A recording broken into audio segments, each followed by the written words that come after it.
تخيل تبقى أقوى واحد في مدينتك والكل بيعمل لك ألف حساب. اسمك لوحده يخوف ومحدش يجرأ يقول لك لأ، وتبقى متأكد إنك هتعيش للأبد. مفيش قوة ممكن توقفك. وفجأة أكتر حاجة تخوفك تبقى حاجة مش بإيدك. الخوف ده هو الموت. دي مش حكاية بطل خارق ولا فيلم خيال. دي واحدة من أقدم القصص اللي البشر حكوها. حكاية جلجامش. جلجامش كان ملك، بس ملك غريب شوية، قوي زيادة وسريع زيادة، وعنده ثقة في نفسه غير طبيعية. الثقة دي كانت بتدخل أي مكان من غير استئذان. المدينة كانت ساكتة دايما، مش علشان مرتاحة، لا، علشان محدش يحب يزعله أو يدخل معاه في مشاكل. لحد ما في يوم ظهر واحد اسمه إنكيدو، راجل جاي من البرية، يعني من الآخر كده ملوش في البروتوكولات. لبسه بسيط، كلامه قليل، بس حضوره قوي جدا. شكله يقولك ما تحاولش تيجي معايا سكة. ملك ما بيقفش وراجل ما بيخافش. تخيلوا هيحصل ايه اول ما شافوا بعض؟ طبعا اتخانقوا. مفيش سلامات ولا حتى صباح الخير. دي كانت خناقة تاريخية، الكل حكى عنها بعد كده. ولا واحد فيهم كان ناوي يسيب التاني يغلبه. الدنيا اتقلبت، التراب طلع للسما، والناس اتفرجت من بعيد خوفا ان التراب ده يجي عليهم. وفي الاخر، بعد طول صراع، ولا ده وقع ولا ده اتغلب. وقفوا بياخدوا نفسهم بصعوبة، بصوا لبعض، وفجأة ضحكوا. ضحكة اعتراف بالقوة المتبادلة.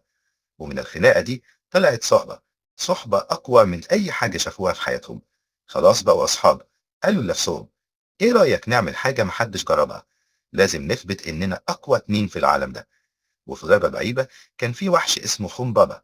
خنبابة ده كان بيحرس الغابة. صوته بس يتسمع قبل ما شكله يبان. وحش كبير ومخيف لدرجة إن الناس نسيت اسمه من كتر الرعب. جلجامش وإنكيدو دخلوا الغابة.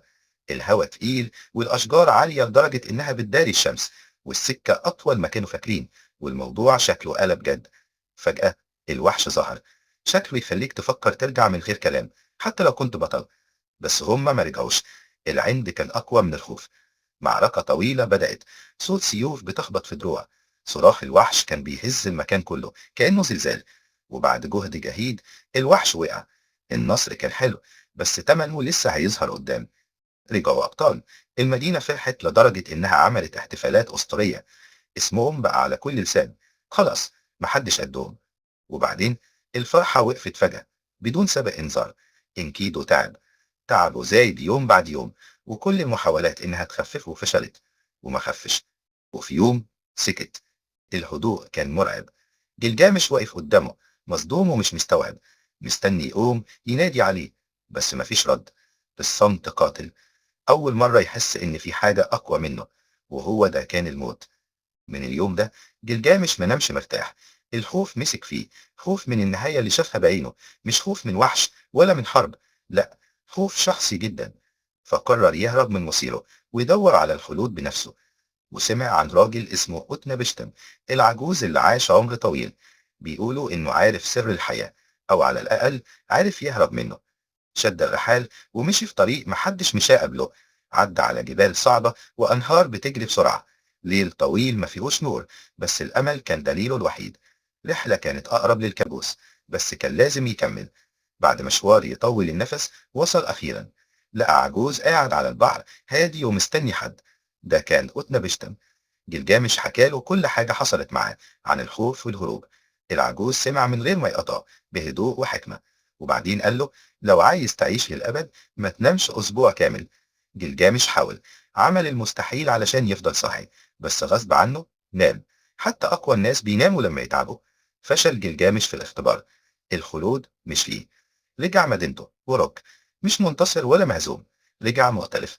بص للبيوت وللناس اللي كانت مستنياه، وحس إن الرحلة غيرته أكتر من أي حاجة كان بيدور عليها.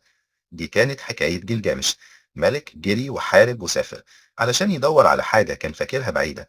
قصة قديمة بس لسه عايشة، علشان ما تتنسيش أبدا.